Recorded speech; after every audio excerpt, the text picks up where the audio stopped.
Bienvenue dans cette nouvelle édition du Non-Stop Info. Voici les titres de l'actualité. Au Niger, le ralliement du MNSD Nassara, troisième force politique du pays, à la majorité présidentielle, fait débat entre pragmatisme et indignation. Gros plan dans ce journal. Au Gabon, comme sur l'ensemble du continent, médecine traditionnelle et moderne vont de pair, une complémentarité qui représente une aubaine pour la recherche médicale. Et puis c'est une véritable success story créée en 2009. Congo Call Center est aujourd'hui le premier centre indépendant d'appel de la République démocratique du Congo et l'entreprise ne compte pas s'arrêter en si bon chemin. Mais avant de développer ces titres, son arrestation n'aura duré que quelques heures. L'animateur radio Mohamed Youssouf Bati, plus connu sous le nom de Rasbat, a été libéré ce jeudi au Mali. Il avait été arrêté le 15 août, puis traduit en justice pour outrage aux bonnes mœurs. Une arrestation qualifiée d'abusive par une partie de la population qui était descendue dans les rues pour protester.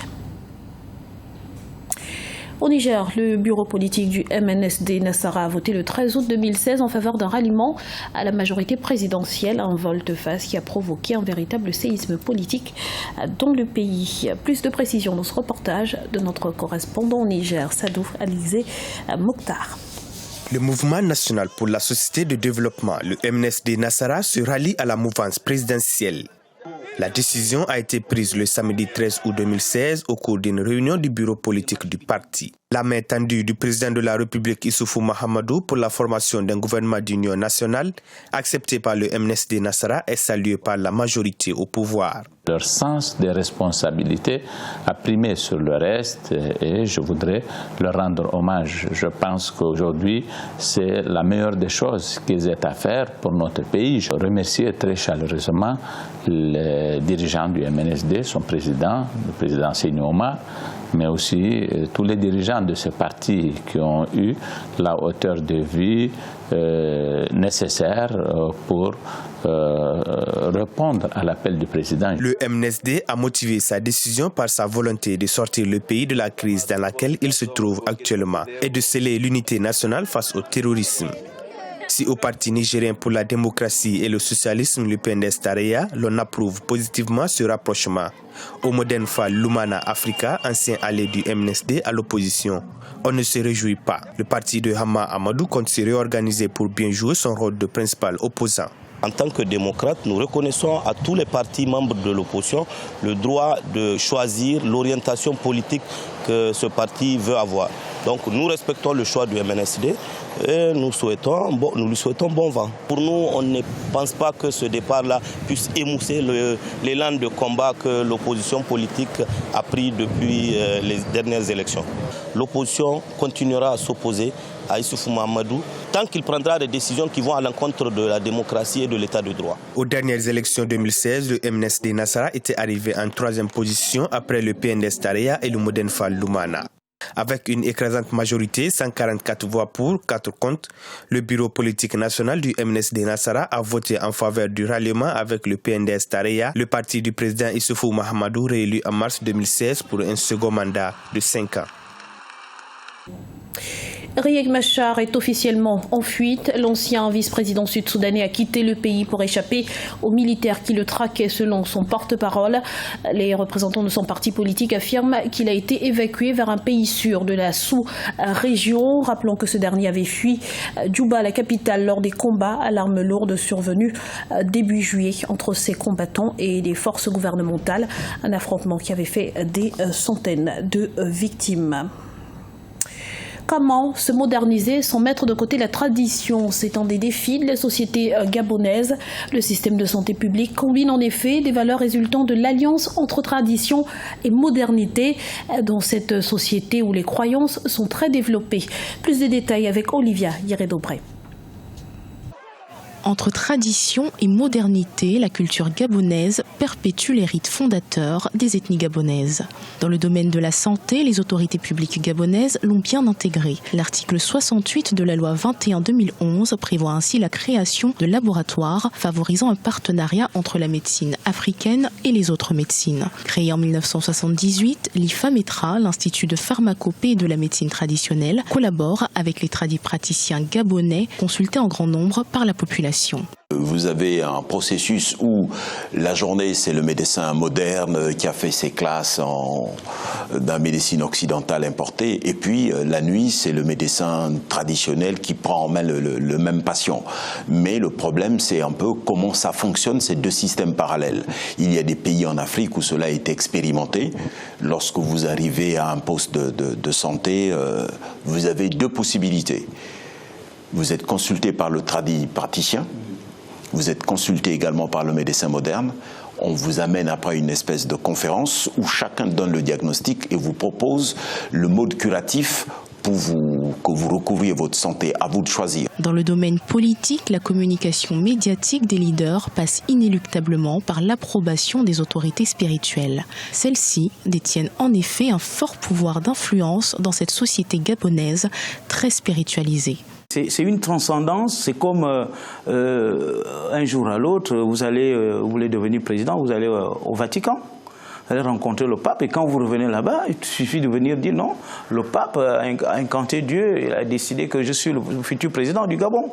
Bon, tout de suite on va vous croire, parce que les populations sont tellement spiritualisées, ils sont tellement à l'intérieur de la croyance que lorsque un tel message est véhiculé, tout de suite, on embrase un peu l'électorat dans son ensemble. Et c'est ça l'objectif. En 2015, le président gabonais Ali Bongo avait recommandé la création d'un conseil national des chefferies traditionnelles du Gabon. Une initiative en cours. En effet, selon les autorités gabonaises, la modernisation du pays passe aussi par la sauvegarde du patrimoine culturel. Et sachez qu'Africa 24 vous propose des émissions spéciales consacrées à l'élection présidentielle du 27 août 2016 en direct de Libreville tous les jours jusqu'au 26 août. Une émission à partir de 19h15 GMT sur les grands enjeux du Gabon dont le thème du jour sera l'université et le développement éducatif suivi du grand débat de la présidentielle à partir de 20h30 GMT qui aura pour thème diversification de l'économie au Gabon. Il sera animé par Babilas Boton. Congo Call Center poursuit son ascension en République démocratique du Congo.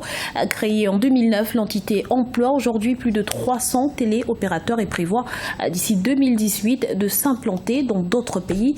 Sa marque de fabrique, son caractère polyglotte. Omokal Sumba. Congo Call Center, premier centre d'appel indépendant en République démocratique du Congo, a été créé en 2009 par Annie et Félix Samuna, un couple d'entrepreneurs. Avec un capital avoisinant 150 000 $, Congo Call Center emploie aujourd'hui plus de 300 téléopérateurs. Le premier centre d'appel indépendant du Congo gère le service clientèle des grandes entreprises telles que Samsung et des géants du télécom tels que Tigo et Orange. Les langues parlées sont le français, le lingala et l'anglais. En passant par nous, notre client va pouvoir savoir ce que pense son end-user, ce que veut son end-user. Donc il peut avoir les informations directes de son client, ce qui n'est pas toujours le cas. Par exemple, avec les ONG, justement, le fait de pouvoir installer des lignes par lesquels leur bénéficiaire peut le joindre, mais c'est une nouveauté parce qu'il n'y avait pas ça avant. Ce qu'il y avait, oui, il y avait des personnes qui utilisaient des portables, mais avec des portables, vous ne savez pas voir si vous avez reçu tous les appels, vous ne savez pas voir si les appels ont été pris selon la qualité qu'il faut. Donc, en passant par un call center, l'outil vous permet de voir tout ça. Les opérateurs télécoms représentent une part non négligeable dans la création de richesses en République démocratique du Congo. En 2015, les usagers sont passés de 300 000 à 35 millions avec un taux de pénétration estimé à 49% en 2015. Avec l'amélioration de la connectivité et l'arrivée récente du câble à fibre optique dans le pays, les fondateurs de Congo Call Center prévoient beaucoup d'innovations dans l'offre de leurs services. Les défis principaux au début, c'était financier. Parce que nous travaillions sur fonds propres et maintenir une activité sans clientèle pendant 2 ans, c'était vraiment un véritable challenge et nous avons pu quand même y arriver et nous avons pu développer d'abord tout ce qui est partie formation Et donc c'est ainsi que quand nous avions eu notre premier contrat en 2009, nous avons poussé un ouf de soulagement parce que c'était très dur de financer une activité pareille avec des fonds propres.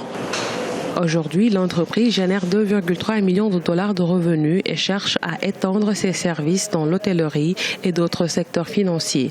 La direction de Congo Call Center envisage également d'installer des succursales un peu partout dans le pays. CAN féminine en novembre 2016, CAN masculine en 2019. Le Cameroun s'active sur le plan des infrastructures. 2 accords de financement ont été signés le mardi 16 août pour financer la construction du complexe sportif d'Olembe au nord de Yaoundé, la capitale. D'un coût de 163 milliards de francs CFA, ce complexe comprendra notamment un stade omnisport de 60 000 places, 2 annexes d'entraînement de 1000 places ainsi qu'un centre commercial et un centre d'hébergement de 70 chambres. Les travaux devraient durer 30 mois. Fin de ce journal. Nous vous remercions pour votre fidélité. Dans un instant, une nouvelle édition de l'actualité sur Africa 24.